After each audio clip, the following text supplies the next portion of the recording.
What if the most dangerous evidence in this case wasn't hidden inside a mansion, not buried in a safe, not locked in a drawer, but sitting quietly inside a car? Because that's where this story really begins. Not with sirens, not with headlines, but with a glove box. Before we continue, please hit the like button, subscribe to the channel, and turn on the notification bell for updates. Picture this for a moment. A car parked in silence. The kind of silence that comes after tragedy, when the world feels like it's holding its breath. No cameras, no witnesses, just one person alone, reaching forward, pulling a small latch, and opening something so ordinary it barely registers as important. Insurance papers, old receipts, a forgotten pen, and then something that doesn't belong. A phone, not her phone, not anyone she recognizes. A second phone, powered off, cold, heavy in the hand in a way that immediately feels wrong. And taped to the back of it, not printed, not typed, but handwritten, a label that changes everything. Nick, delete after. Let that sink in for a second. Nick, delete after. Not call later. Not work. Not unknown. Delete. After. Delete what? Delete when? Delete because why? And here's the part that stops people cold.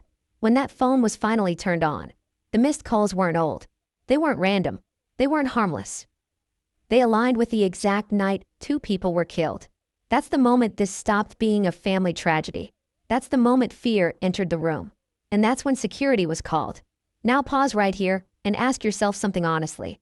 If you found a hidden phone in your own car, a burner phone, labeled with a family member's name and instructions to erase it, would you confront the person you think it belongs to? Or would you be afraid of what they might do next? Because fear is the thread running through every second of this story. Fear of what's been hidden, fear of what's been erased, fear of what someone didn't want found, and fear of what happens when silence breaks. This case, from the very beginning, has been framed as a straightforward tragedy. A wealthy family, a brutal crime, a suspect living on the property, an arrest made quickly, clean, contained, simple. But stories that look simple on the surface are often hiding chaos underneath. Because the more you look at the details, the more the timeline starts to bend. The more the behavior doesn't quite add up. The more it feels like something is moving just outside the official narrative. And that burner phone, that wasn't just a device. It was a message, a signal that communication was happening somewhere it wasn't supposed to. In a way it wasn't supposed to. With instructions not to remember it. Think about that. In a family with access to lawyers, assistants, and private lines, why would anyone need a burner phone? And why label it at all? Burner phones exist for one reason. Not convenience. Not efficiency. Deniability. They exist to create distance between people and consequences. And once you understand that, the glove box stops being an accident. It becomes a hiding place. Now let's talk about the timing. Because timing is where this story turns unsettling. The phone was powered off. That means someone didn't want it pinging towers. Didn't want it tracked. Didn't want it lighting up. But when it was turned back on, the missed calls were still there. Missed calls don't lie. They sit there quietly, waiting for someone to notice them. And those calls weren't spread out across weeks. They weren't random check-ins. They clustered around a single night. The night everything ended. That's when realization hit. This wasn't just about what happened inside a house. This was about what might have been happening outside of it. Coordination, communication, silence. And suddenly, a question nobody wanted to ask became impossible to ignore. Who else knew something was wrong before anyone else did? This is where people often jump too fast. They want villains. They want answers. They want conclusions. But this story isn't about rushing to blame. It's about following the discomfort. Because discomfort is what led to that call to security. Not anger. Not confrontation. Fear. Fear that the moment the phone was discovered, something irreversible had already been triggered. Imagine sitting there with that phone in your hand, realizing it wasn't meant for you to find, realizing it was hidden where you wouldn't normally look, realizing the label wasn't for clarity, it was for urgency. Delete after. After what? After a call? After a message? After a plan? Or after something went wrong? Now here's another question that matters. If nothing illegal was happening, if nothing dangerous was said, why instruct deletion at all? People don't delete memories they're proud of. They delete risks. And this is where the emotional weight crashes in. Because this isn't strangers. This is family. Family doesn't usually communicate like fugitives. Family doesn't usually label phones like evidence. Family doesn't usually require security between them, unless trust is already gone, unless someone is afraid of what someone else knows, unless the truth is fragile enough to shatter if handled directly. And that's why this story matters now.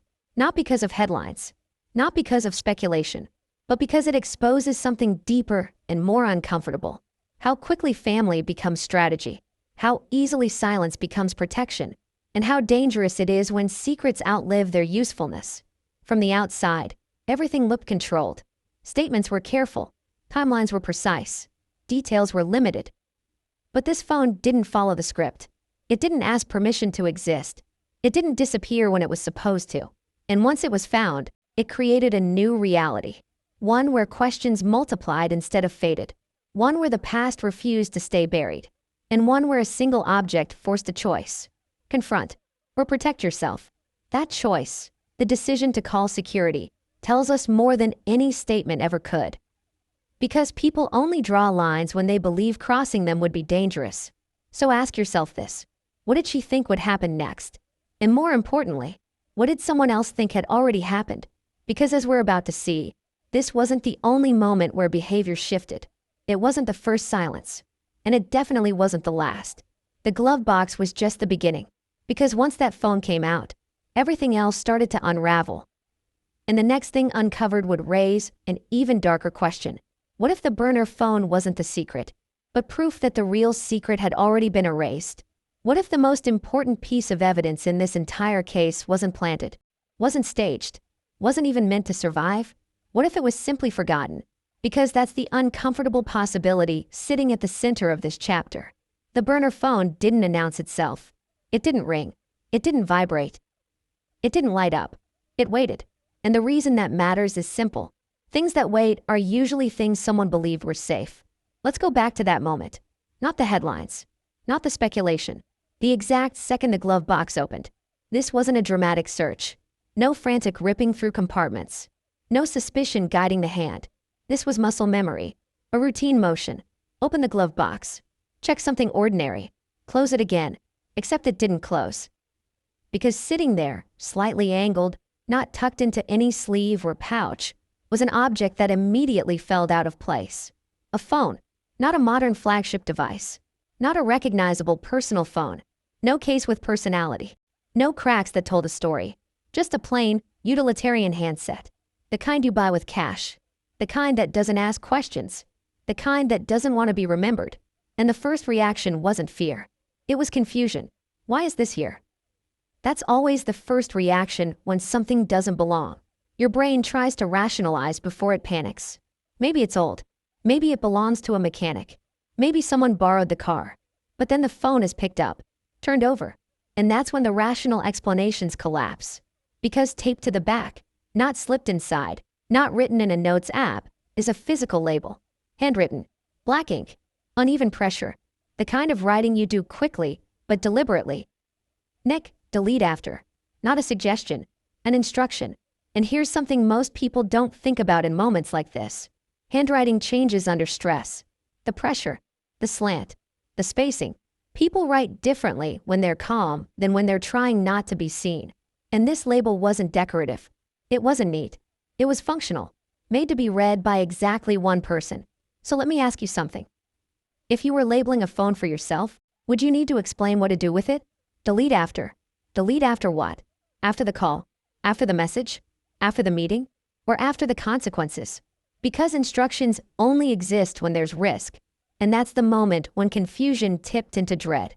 The phone wasn't lost. It was stored, hidden in plain sight. And that's important, because glove boxes are interesting places. They're not secret compartments. They're not safes. They're not places people search unless they're looking for something specific. They're transitional spaces. Spaces where things live temporarily, which means this phone wasn't meant to stay there forever. It was meant to be retrieved. And it wasn't. So why was it still there? Now here's where the story gets even more unsettling. The phone was powered off. Not dead. Not broken. Off. Which means someone intentionally shut it down. Not just to save battery. To silence it. Because when a phone is off, it doesn't ping towers. It doesn't log movement. It doesn't accidentally betray location. And that tells us something critical. Whoever used this phone understood exactly what it was for. This wasn't paranoia. This was planning. So the next question becomes unavoidable. When was the last time this phone was used? And that's when the decision was made to turn it on. This is a moment people don't talk about enough. The hesitation. The pause before you press the power button on something you're not sure you're supposed to see. Because once it turns on, you can't unsee what's inside. Once it turns on, ignorance is gone. And in that moment, there are only two outcomes. Either the phone is empty, or it tells a story. The screen lights up. No lock screen photo. No notifications from apps. No personal touches. Just missed calls. And there it is again. The name. Nick. Multiple times. And here's where the breath catches. Because the timestamps aren't old. They're not months back. They're not from a forgotten era. They're recent. Too recent. Clustered. Grouped together like punctuation around a single event. The night everything happened. Now stop right here and really think about this. Missed calls don't mean conversations happened. But they do mean attempts were made. They mean someone reached out. They mean someone expected an answer. They mean urgency existed. And urgency is not neutral. Urgency means something was unfolding in real time. So ask yourself, why would someone be trying to reach Nick repeatedly, on a burner phone, on the exact night of the murders? And why would those calls be labeled for deletion? This is where your stomach drops. Because even without messages, without recordings, without audio, the timing alone is explosive. It creates a bridge between two worlds that were supposed to remain separate, the official timeline and the hidden one. Now here's something that doesn't get discussed enough. Burner phones are not about secrecy alone. They're about control. Control over when communication exists.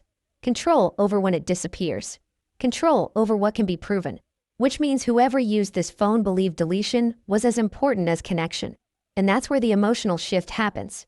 Because at this point, this is no longer about curiosity. It's about safety. Think about it. If this phone belonged to someone close, if it contained attempts to reach someone now charged with murder, if it was hidden in your car, what would you feel? Shock, yes. Confusion, absolutely. But also something else. Fear. Fear that finding it changes your position in the story. Fear that you now know something you weren't supposed to know. Fear that someone might realize you've seen it. Because secrets don't just sit quietly when exposed. They react. This is the moment where the decision wasn't about confrontation. It was about protection. Security wasn't called because of anger. Security was called because of unpredictability. Because once that phone was found, there was no way to predict how someone would respond. Denial? Panic? Desperation? Or something worse? And here's a detail that matters. The call to security wasn't delayed. It wasn't debated. It happened immediately. That tells us the perceived threat wasn't abstract. It was real enough to demand a barrier. Now let's address the obvious question. Why not call police right away? Because family complicates everything. Calling police is a declaration. Calling security is a boundary. One says, this is criminal. The other says, this is dangerous. And sometimes, dangerous comes before criminal. Sometimes you protect yourself first and ask questions later. So now we're standing at a crossroads in this story. On one side, there's an object that suggests secret communication. On the other, there's a family already fractured by tragedy. And in the middle, there's one person who found something they weren't meant to find, and now can't put it back. The glove box moment wasn't dramatic on the outside, but internally, it detonated everything. Because once that phone was discovered, the past stopped being static. It became active, alive. And that raises the next question, the one that refuses to stay quiet. If this phone existed, if it was used, if it was labeled, what else exists that hasn't been found yet? Because secrets don't travel alone. They travel in systems. And the next thing uncovered wouldn't just deepen suspicion. It would challenge the idea that this was an isolated act at all. But what came next would shift attention away from the phone itself and toward the person whose behavior changed the moment the phone was discovered. Why would anyone choose a phone designed to disappear? That's the question investigators always ask first. Not who used it, not what was said. Why this device? Because burner phones don't exist by accident. They're not impulse purchases. They're not gifts. They're not upgrades. They're tools. And tools are chosen for a purpose. Here's the uncomfortable truth most people don't realize until they're deep into a case like this. Burner phones don't just hide conversations.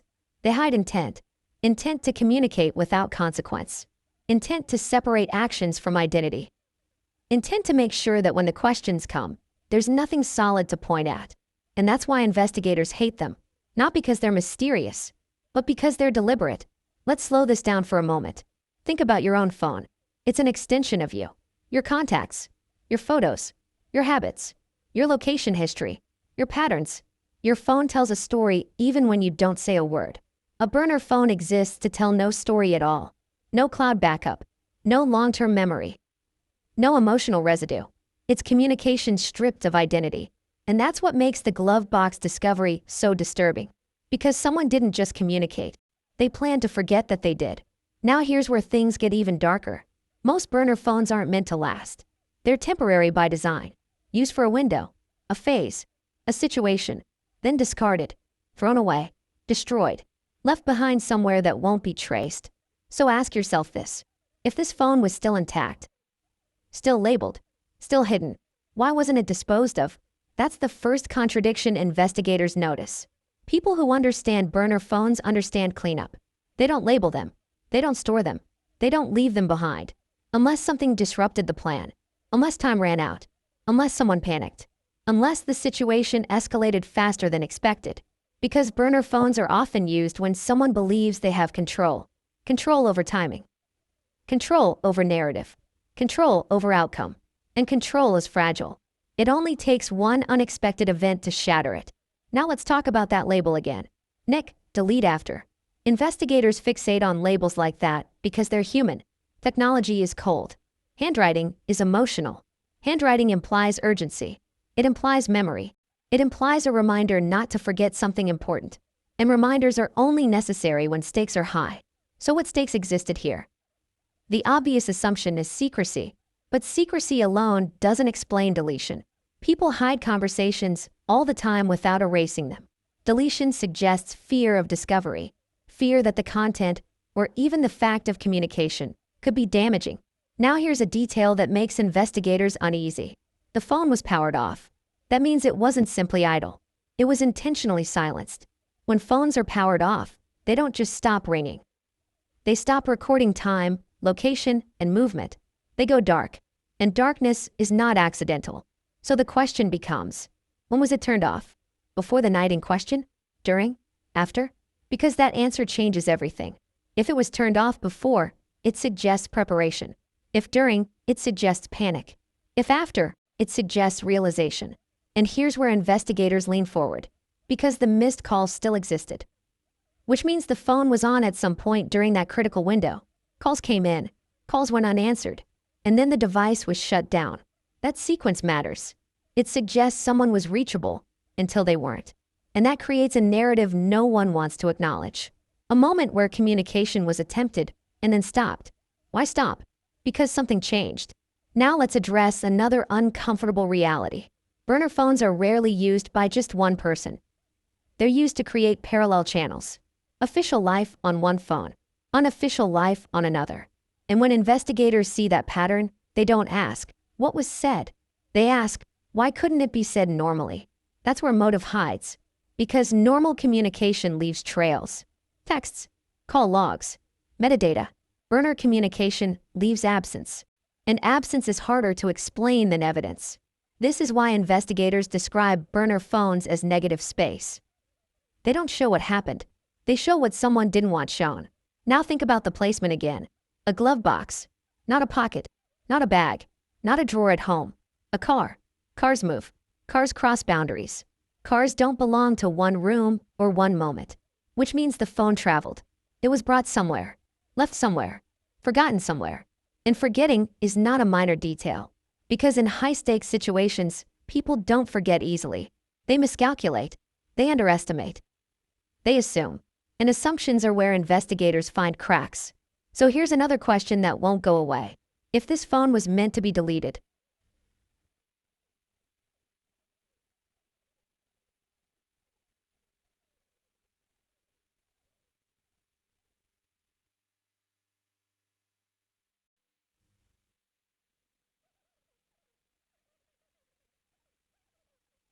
and when accountability disappears, so do boundaries. That's why investigators describe burner phones as accelerants. They speed things up. They allow decisions to be made quickly, privately, and without reflection. And sometimes, those decisions spiral. So imagine the moment those missed calls were discovered. Not as data, but as intent frozen in time. Someone wanted contact. Someone expected contact. Someone didn't get it. And then the phone went dark. Now think about what that does psychologically, for the person who tried to call, and for the person who now realizes those calls exist. It creates fear on both sides.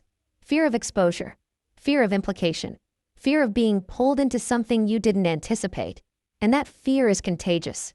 It spreads, which explains why the response wasn't discussion. It was security, a physical barrier. Because when communication breaks down in secret channels, behavior becomes unpredictable. People who believe their safety depends on silence don't react calmly when silence is threatened.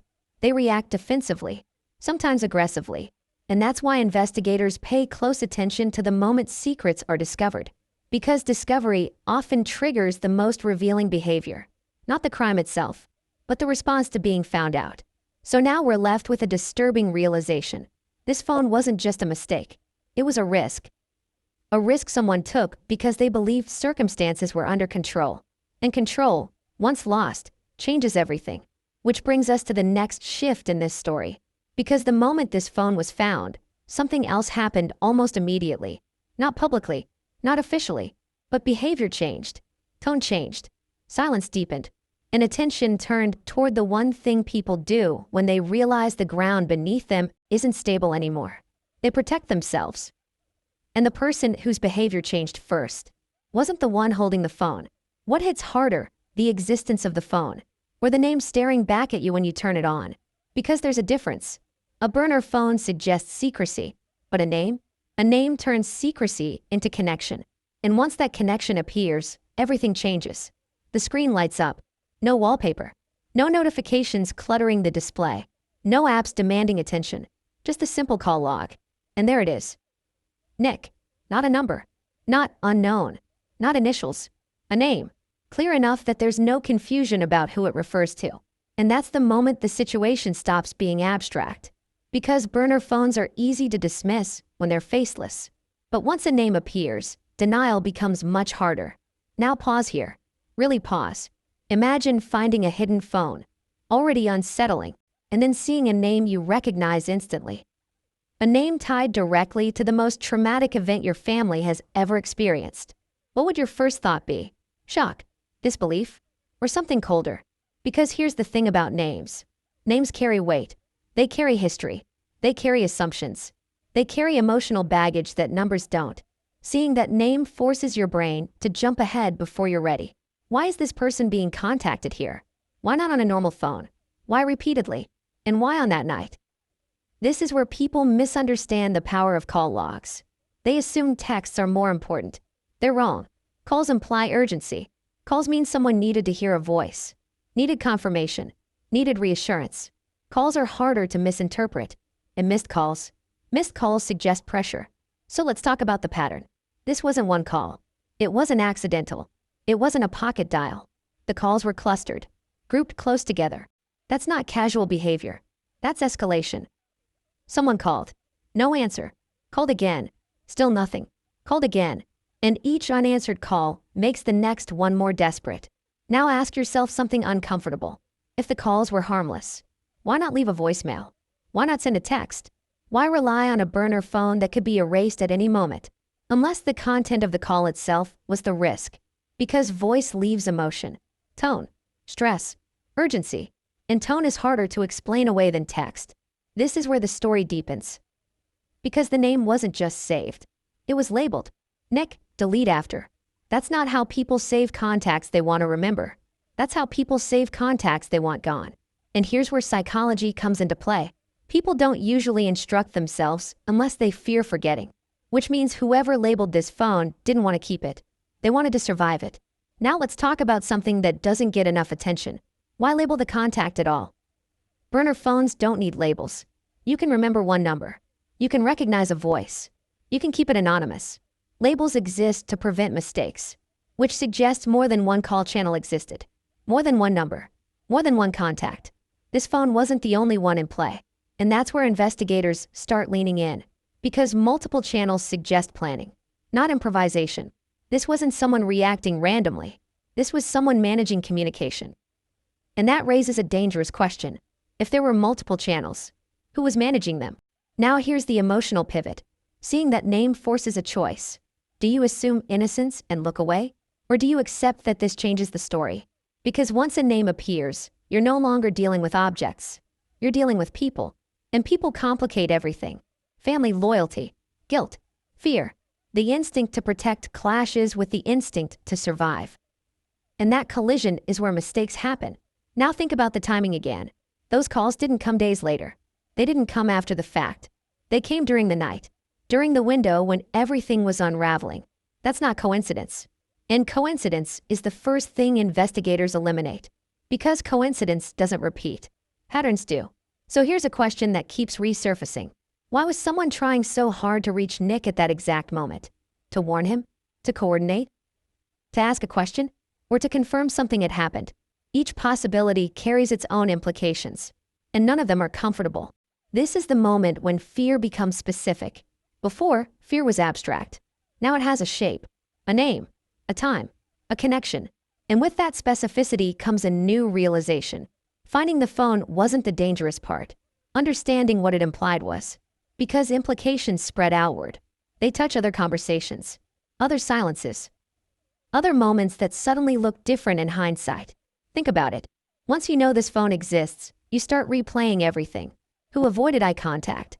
Who stopped talking? Who suddenly became careful with words? Silence becomes suspicious. Normal behavior feels staged. And that's how trust erodes. Not in explosions, but in quiet reevaluations. Now let's address something subtle but critical. The calls were missed, which means no conversation happened on that device. At least not then. But missed calls don't mean no contact happened at all. They only tell us that contact didn't happen on that channel, which opens another door. If someone couldn't reach Nick on the burner phone, did they reach him another way? And if so, why switch channels? That's where investigators pause.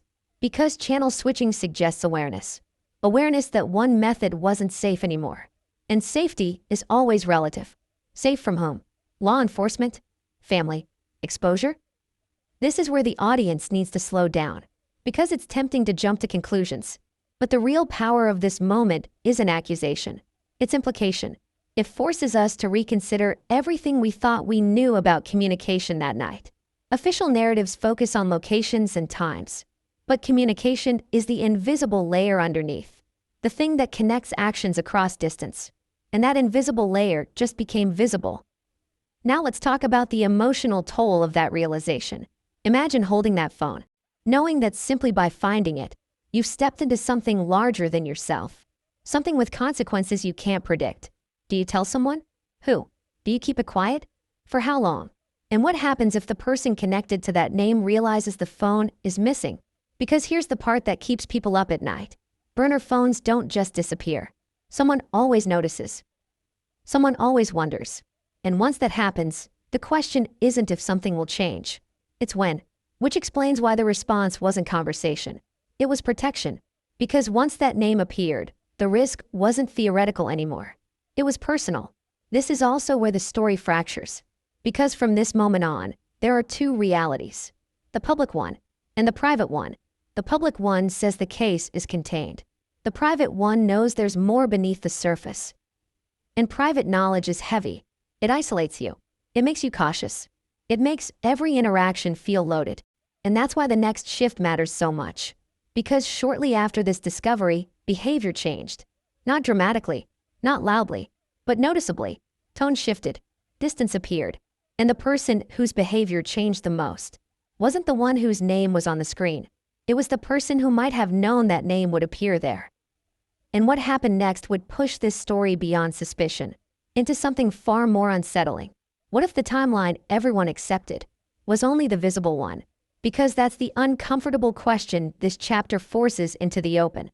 Once you see the missed calls, once you see the name, once you understand what a burner phone is designed to do, you can't look at that night the same way again. You don't see a single sequence of events. You see layers, an official timeline, and a hidden one running underneath it. So let's reconstruct that night. Carefully, deliberately, not to accuse, not to speculate wildly, but to understand where the cracks begin to form. Because cracks are where truth leaks out. The night started quietly.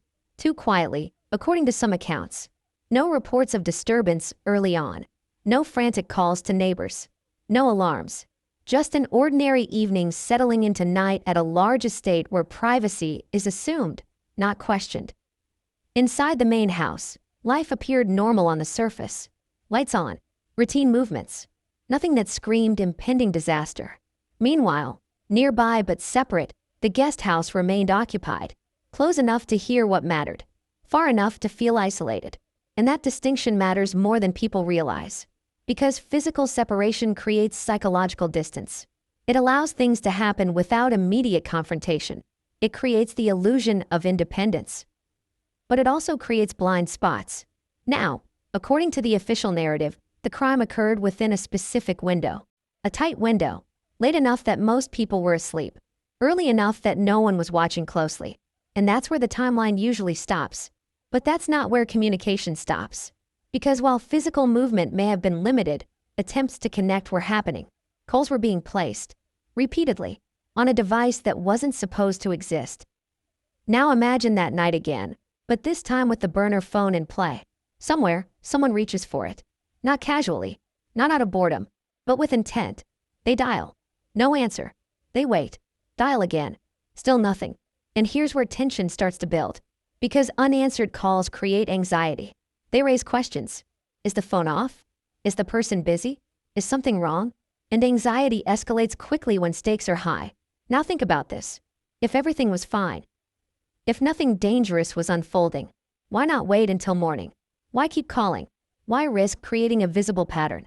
Because patterns are what investigators look for later, which suggests the person making those calls believe later might never come, or that waiting wasn't an option. This is where the night starts to feel different. Less like an isolated act, more like a series of moments reacting to each other. One action prompting another. One silence prompting urgency. Now consider the fact that the calls were missed. No conversation logged. No recorded exchange. Just attempts. And then, darkness. The phone goes off. Not the battery dying. The device being turned off. That action alone tells a story. Someone decided that continuing to receive calls was more dangerous than missing them, which suggests awareness. Awareness that something had changed. And here's the question that sits at the center of this reconstruction. What changed? Was it an event inside the house? A realization outside of it? Or information received through another channel? Because remember, burner phones don't exist in isolation. They're backups, alternatives, which means if one channel fails, another might still be active. Now let's step back and look at the timing again. The missed calls line up with the estimated time of death.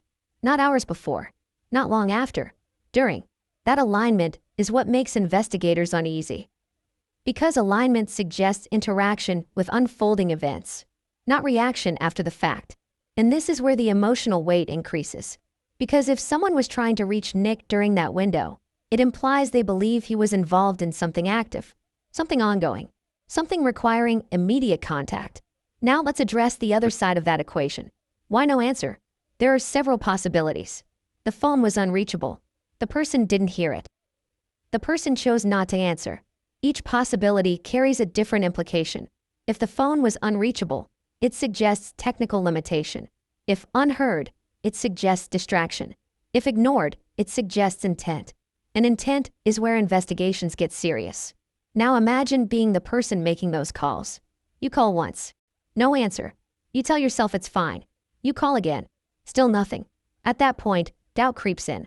And doubt creates panic. Because when communication fails during a crisis, people imagine worst-case scenarios. They assume loss of control. And loss of control is what makes people take risks. Like turning off a phone. Like abandoning a plan. Like making decisions they wouldn't normally make. This is why reconstructing the night isn't just about where people were. It's about what they believed was happening. Because belief drives behavior. And behavior leaves traces, even when someone tries to erase them. Now here's another detail that deserves attention. There's no evidence that the burner phone was used after that night. No new calls. No new activity. Just silence. That suggests the window of relevance was short, contained. Whatever that phone was for, it was over. And endings matter, because they tell us when a situation resolved or collapsed. So now we're left with a disturbing picture. During the night of the murders, attempts to communicate were made. They failed. The device went dark and never came back online. That's not normal. That's not casual. That's a narrative arc. Beginning, escalation, abrupt end. Now let's talk about discovery. The bodies were found later. Shock followed. Chaos followed. But notice something. There's no immediate mention of frantic calls during discovery. No sudden surge of communication, which suggests that whatever communication was needed, it had already been attempted. And that's where the timeline begins to feel inverted.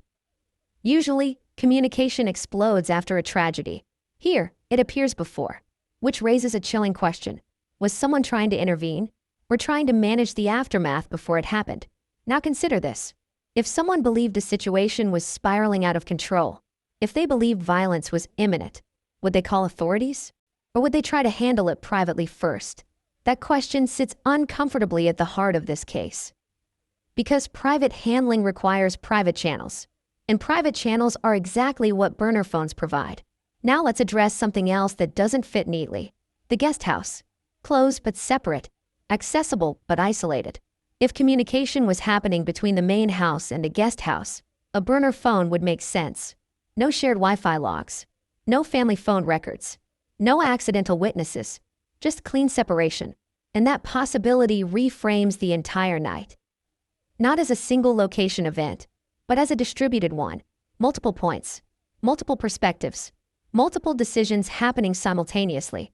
And when events are distributed, responsibility becomes harder to pin down. Which is exactly why investigators dislike cases like this. They don't collapse easily into simple narratives. They resist closure. Now let's return to the emotional center of this chapter. The night wasn't just violent. It was confusing. Confusion breeds mistakes. Mistakes leave evidence, even if that evidence is just a pattern of missed calls. And those missed calls sit there like punctuation marks. They don't tell us the sentence, but they tell us something was being written. Now here's the part most people overlook. Phones don't lie. They don't care about loyalty. They don't protect feelings. They don't smooth over contradictions. They record attempts. And those attempts don't disappear just because someone wants them to, unless someone deletes them. Which brings us back to the label. Delete after. Delete after the night is over. Delete after contact is made. Delete after something irreversible happens. The instruction suggests there was an expected endpoint. A moment when erasure would be safe. But something went wrong. The phone wasn't deleted. It wasn't destroyed. It wasn't cleaned. It was left behind, which suggests interruption. And interruptions are often caused by events no one planned for.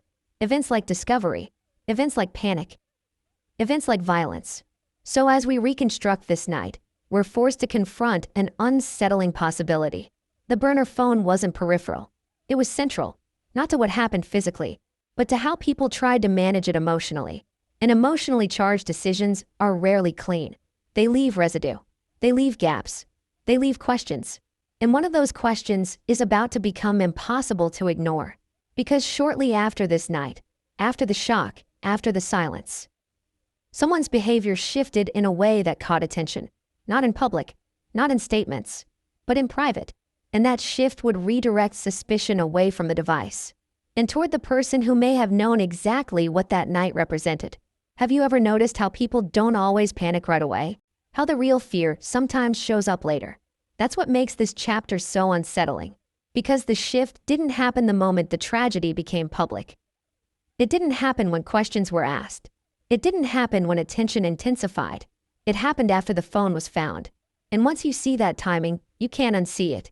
Let's be clear about something first. This isn't about villainizing emotion. Grief looks different on everyone. Shock rearranges people in unpredictable ways. But investigators don't look for grief.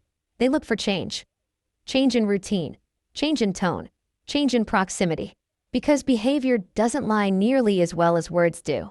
And in this case, behavior quietly shifted, almost imperceptibly at first. At first, it was subtle. A pause that lasted a second too long. An answer that sounded rehearsed instead of spontaneous. A presence that felt guarded rather than open. Nothing dramatic. Nothing explosive. Just off. The kind of off you only notice when you already feel uneasy. And remember, by this point, unease was already there. The burner phone had introduced it. The name on the screen had sharpened it. The timing of the calls had solidified it. So when behavior shifted, it didn't happen in a vacuum. It landed on fertile ground. Now here's where people often misunderstand situations like this. They expect dramatic reactions. Yelling, crying, confrontation. But when someone believes they might be exposed, they rarely explode. They contract. They become careful. They start managing impressions. And that's exactly what this shift looked like. Carefulness replaced familiarity. Distance replaced warmth. Where there had once been ease, there was now calculation. Not obvious calculation. Quiet calculation. The kind that shows up in what people don't say. Now ask yourself this. If you knew nothing about the phone, would you have noticed this shift? Probably not. That's the terrifying part. Because context changes everything. Once you know something is wrong, you start noticing patterns that were always there, but never mattered before. This is why investigators say evidence doesn't create suspicion. Suspicion creates awareness. And awareness is what reveals patterns. So let's talk about the nature of this behavioral shift. First, there was a change in engagement. Less eye contact, shorter responses, conversations that ended before they used to. Then there was a change in proximity. Physical space increased. Rooms cleared faster. Moments alone became more frequent. People who feel safe don't create distance. People who feel threatened do. And threatened doesn't necessarily mean guilty. It means aware. Aware that something fragile exists. Aware that one wrong word could make it collapse. Then there was a shift in tone. Not defensive, that comes later. This was controlled, measured, almost neutral, which might sound calm. But calm under pressure is often rehearsed. Real shock is messy. It spills. This didn't spill. It tightened. Now let's talk about timing again, because timing is everything in this chapter. This shift did not begin the night of the tragedy. It didn't even begin the next day. It began after the discovery of the phone. After the moment when someone realized that private communication was no longer private. That's when the posture changed. That's when responses became safer. That's when unpredictability entered the room. And unpredictability is what makes people retreat. Now here's a question worth sitting with. How would you act if you believed someone close to you had found something they weren't supposed to see? Would you confront them? Or would you try to regain control by becoming less visible? Most people choose the second option. They reduce exposure. They minimize interaction. They hope the moment passes. And hope is a dangerous strategy when evidence exists. Because evidence doesn't forget. Now consider this. The phone wasn't just discovered. Security was called. That's not a small detail. That changes the power dynamic immediately. Security introduces witnesses, boundaries, documentation. It turns a private moment into a monitored one. And once monitoring exists, behavior changes automatically. Even innocent people adjust. But people with something to lose adjust more. Now let's talk about contradiction. Publicly, everything appeared cooperative, appropriate, measured. But privately, the atmosphere shifted. This contradiction is important because it suggests that control was being exercised selectively. Outward calm, inward tension, and tension leaks. It leaks through body language, through timing, through absence. Now imagine being in a room where you know something dangerous exists, and you don't know who knows what. That uncertainty alone is destabilizing. It makes every interaction feel like a test. A wrong move could escalate things. So people simplify. They reduce interaction. They stick to safe scripts. And safe scripts are noticeable to anyone paying attention. This is also where emotional distance becomes self-protection, not cruelty, protection. Because emotional closeness invites questions. And questions are risky. So distance feels safer. Now here's another detail that raised quiet alarms. The lack of curiosity. When people are blindsided by shocking discoveries, they ask questions. What is this? Where did it come from?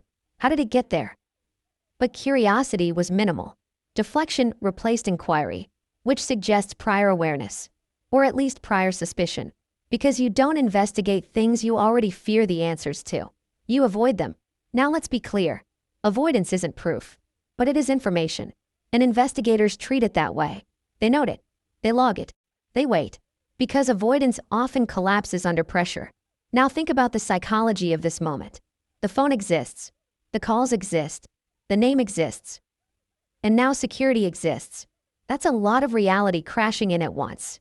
And when reality crashes in, people default to patterns. Patterns of control. Patterns of denial. Patterns of minimization. And this is where the narrative starts to shift away from objects and toward people. Because objects don't react. People do.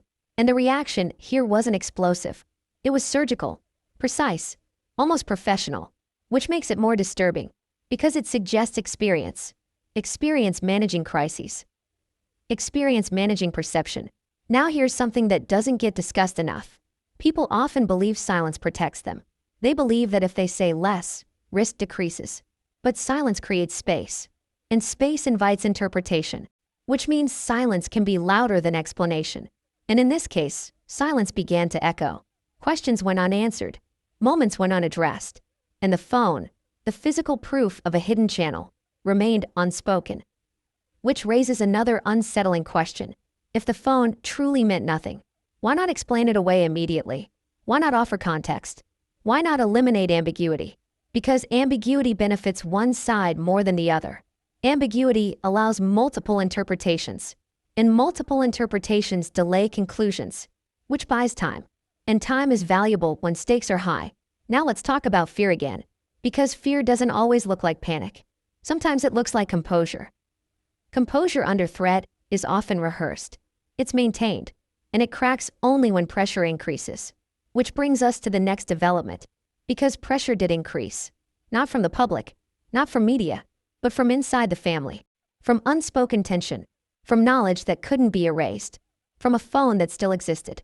And from the realization that behavior was being noticed. That's when the next line was crossed. A line that would force the story out of private space and into formal scrutiny. Because once internal dynamics start affecting safety, outside intervention becomes inevitable. And that intervention was triggered by a phrase that didn't sound dramatic, but carried enormous weight. A phrase that reframed everything. A phrase that wasn't emotional, but deliberate. Dangerous family member. And once that phrase was spoken, the story was no longer about grief. It was about risk. Why does someone call security instead of the police? That's the question people keep asking. And it's the wrong one. The real question is this. What kind of fear makes someone believe they need protection right now? Because calling security isn't about justice. It's about safety. It's about creating distance when distance suddenly feels necessary. And that distinction matters more than most people realize. Let's go back to the moment after the phone was found. The label had already been read. The missed calls already seen. The timing already understood. At that point, this wasn't a mystery. It was a threat. Not an explicit one. Not a spoken one. But a situational threat. The kind that lives in implications. Because once you find something that wasn't meant to be found, you don't know what the other person will do when they realize it's missing. And that uncertainty is dangerous. Think about it. If you discover evidence that ties someone close to you to secret communication during a violent event, you're no longer just a family member. You're a variable, an unpredictable element, someone who knows something. And people react strongly to that. Sometimes irrationally, sometimes aggressively, sometimes with desperate attempts to regain control. Now let's strip this down to psychology. Calling security is a boundary-setting action. It says, you can't come closer. You can't control this space. You don't get access without oversight. It's not an accusation. It's a shield. And shields are raised when someone believes a line might be crossed. So ask yourself this. What line did Romy believe might be crossed? Physical confrontation? Intimidation? Pressure to stay silent? Or something less visible, but just as damaging? Coercion. Now consider the alternative. Why not call police immediately? Because police involvement escalates everything. It formalizes the situation. It locks narratives into place. And sometimes, people aren't ready for that. Especially when family is involved. Security, on the other hand, buys time. Time to think. Time to observe. Time to decide what comes next. And time was suddenly priceless. Because the phone wasn't just evidence. It was leverage. Leverage over truth. Leverage over silence. Leverage over what would happen next. Now here's something most people miss. Security calls don't happen in isolation. They happen after an internal calculation. A rapid one. A mental checklist. Is this safe to address directly? Do I trust the response I'll get? Could this escalate if handled privately? And if the answer to that last question is yes, you don't confront, you protect. So imagine the mental state at that moment. Shock from the discovery, fear from the implications, uncertainty about who knows what, and layered on top of all that, the realization that if someone comes looking for that phone, things could turn ugly. Because once someone realizes a burner phone is missing, they don't assume it was misplaced. They assume it was found. And that realization changes behavior instantly. People don't politely ask for burners back. They panic. They strategize. They assess risk. And that's when unpredictability spikes. This is why security was called quickly, not later, not after a conversation. Immediately. That urgency tells us something important. The perceived risk wasn't hypothetical. It felt imminent. Now let's talk about the nature of that risk. There were no reported threats, no raised voices, no physical altercations. So why the fear? Because danger doesn't always announce itself. Sometimes it's the knowledge that someone may try to control the narrative, or control the person who holds the knowledge. Pressure doesn't have to be loud. It can be quiet, subtle, a look, a suggestion, an implication. And when stakes are high, subtle pressure can be devastating. Now ask yourself this. If someone believes their future depends on keeping something hidden, what lengths might they go to? Especially if exposure could ruin everything. Reputations, freedom, family standing. Those are powerful motivators. And they don't disappear just because tragedy has occurred. Sometimes tragedy intensifies them, because people feel cornered. Now think about this from another angle. Calling security also sends a message, not just to the person being kept at a distance, but to everyone else. It signals seriousness. It says, this is no longer casual. This is no longer private. This is being monitored. That alone can change behavior dramatically. And behavior change is often the goal. Because when someone realizes they're being watched, they're less likely to act impulsively. Security doesn't just block access. It stabilizes situations. And stabilization was desperately needed. Now here's a critical detail. This wasn't about punishment. It was about preventing escalation. Because escalation was the real fear. What if the discovery triggered confrontation? What if confrontation triggered denial? What if denial triggered anger? And anger, in volatile situations, is unpredictable. Now consider the emotional toll on the person making that call. This wasn't an easy decision. Calling security against a family member isn't normal. It's not instinctive. It's a last resort action, which means the fear outweighed the discomfort. That alone should make us pause. Because people endure a lot before they take steps like that. They rationalize. They excuse. They delay. Until they can't. And here, the threshold was crossed. So what crossed it? The alignment of three things. The phone, the timing, and the behavior shift. Together, they formed a pattern. A pattern that suggested this wasn't just an object. It was part of an ongoing situation. And ongoing situations require boundaries. Now let's talk about perception. Security presence alters dynamics immediately. People behave differently. They choose words carefully. They avoid proximity. They retreat, which is exactly what happened. And that retreat wasn't subtle. It was noticeable, which tells us the boundary was felt. Now here's another question worth asking. If the phone truly had an innocent explanation, why not provide it immediately? Why not defuse the situation? Why allow security to remain involved? Because defusing requires confidence. And confidence was missing. Instead, caution took over, which suggests uncertainty. And uncertainty often hides fear. Now let's talk about the aftermath of that call. Once security was involved, the situation changed shape. What was once a private discovery became a monitored one. Witnesses existed. Records existed. Which meant the option to quietly resolve things vanished. That's a big deal. Because people who rely on secrecy don't operate well under observation. They need control. And control was slipping. Now consider how this moment reframes everything that comes after. The statement about a dangerous family member didn't appear out of nowhere. It was rooted in this fear. Fear that discovery could lead to harm. Not necessarily physical harm, though that can't be ruled out, but harm in a broader sense. Reputational harm, legal harm, psychological harm, all of which can feel existential. And existential threats trigger extreme behavior, because it's the pivot point. Before this, the story was about objects and timelines. After this, it became about safety and risk. about who can be trusted, about who needs boundaries, and about what happens when those boundaries are tested. Now here's the final question this chapter leaves us with. If calling security was necessary, what was feared enough to justify it? And what might have happened if that call hadn't been made? Because the next development suggests that fear wasn't misplaced. In fact, it may have been understated, because shortly after this, something happened that pushed this story out of private fear and into official concern. A statement was made, a line was drawn, and a phrase entered the record that would change how investigators viewed the entire family dynamic. Dangerous family member. And once those words were spoken, there was no going back. What makes someone choose that phrase? Not unstable, not unpredictable, not concerning, dangerous. That word doesn't slip out accidentally. It's deliberate. And once it's spoken, it changes everything. Because dangerous isn't emotional language. It's risk language. It's the kind of word people use when they're thinking about safety, not feelings. So when that phrase entered the conversation, it wasn't dramatic. It was clinical.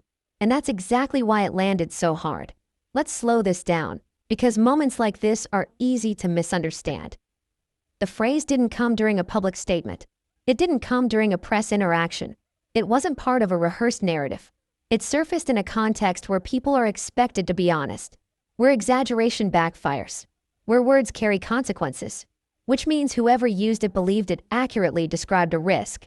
Now think about what had just happened leading up to that moment. A hidden phone had been discovered.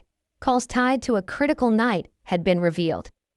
Security had been called to establish boundaries. This wasn't paranoia. This was escalation. And escalation changes language. People stop speaking emotionally and start speaking strategically. They choose words that communicate urgency without ambiguity.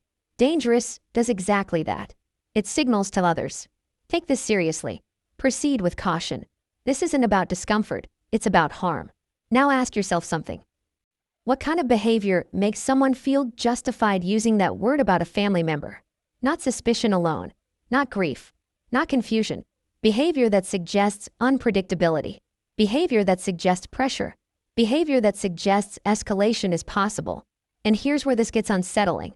That word didn't exist in isolation. It followed the discovery. It followed the call to security. It followed a noticeable shift in behavior, which means it wasn't a first reaction. It was a conclusion. A conclusion drawn after observation, after pattern recognition, after connecting dots that weren't visible to the public. That's why investigators pay attention to phrasing like this. Not because it proves anything, but because it reveals perception, and perception shapes response. Now let's talk about perception for a moment. Perception isn't built on one event. It's built on accumulation. Small moments stacked on top of each other. A tone that changes. A reaction that feels off. A silence where there should be reassurance. Individually, those moments mean nothing. Together, they form a picture. And once that picture includes risk, language changes. Now here's an important distinction. Calling someone dangerous isn't the same as accusing them of a crime. It's saying their behavior creates a threat environment. That threat might be emotional. It might be psychological. It might be situational. But it's enough to warrant caution. And caution is exactly what followed. Now consider the timing again. Why say this then? Why not earlier? Why not later? Because the phone changed the equation. Before the phone, there was tragedy. After the phone, there was implication. And implication introduces fear. Fear of confrontation. Fear of coercion. Fear of retaliation. Not necessarily violent retaliation, but retaliation nonetheless. Pressure. Manipulation. Narrative control. Those are forms of danger too. Now imagine being in that position. You found something hidden. You've realized it connects to a critical moment. You've watched behavior shift. And now you're being asked questions. Direct ones. About safety. About trust. About whether things could escalate. What do you say? Do you soften the truth to preserve